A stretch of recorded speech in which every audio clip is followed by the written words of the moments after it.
On the 16th of January this year, American filmmaker David Lynch passed away after a long battle with emphysema, leaving behind 10 feature films, a TV series, albums, and countless pieces of visual art. It could be hard to reckon with the legacy of an artist after their passing, especially one who could be counted on as one of the 20th century's most enduring paragons to the value of uncompromising personal vision, with a public persona as memorable as any of his characters. So to speak to some of the generous art David Lynch left behind, I spoke to some Manchester's artistic community who decided to show their appreciation by hosting tribute events across the city after the bad news broke. Yeah, so my name's Henry Damaso. I am this is my project, the Shoegaze Cafe. It's a temporary, project in the northern quarter of Manchester, in a building I own. And this unit, the space here, was to be vacant for a couple of months. And I guess the idea was to use it in a creative, kind of short-term way. We opened around the 7th or 8th of Feb. And one of the first things I wanted to do was have a David Lynch kind of event in a very low-key way, because Lynch had just passed away about 10 days or so before. It was all interesting, bearing in mind that we didn't have a sign at the time. No one really knew what we were, or even that we were here. I think we probably had, over the course of 5.5 hours, maybe 20 or 30 people wander in, and they stuck around for a while. Some of them stayed and got a drink. I had a family, I think, of 4 or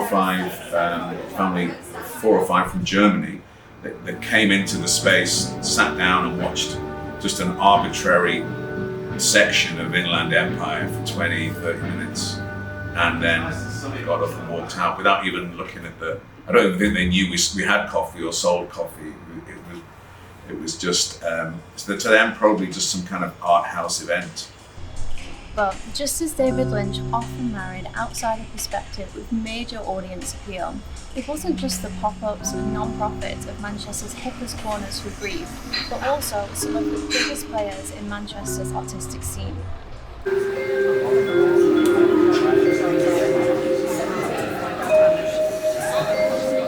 Oh, good evening, everybody.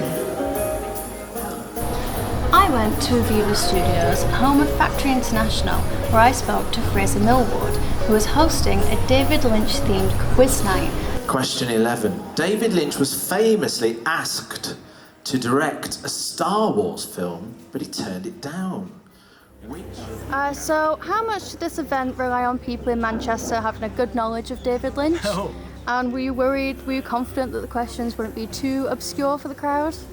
Great question. A question I've been asking myself all evening.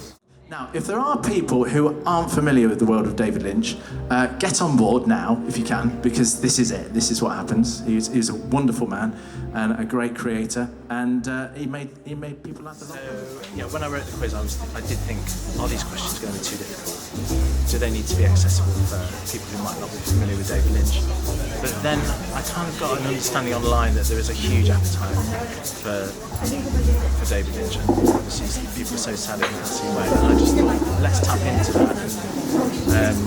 into that kind of desire to celebrate his life, which is what tonight's all about. And I think, judging by people's reactions so far, everyone knows a lot of information. They are really well informed. They do. And also the fact that so many places are doing these kind of events as well just shows you that he really is going to be, hugely missed. And it's just great to bring people together who all have that shared emotion to celebrate it. And a quiz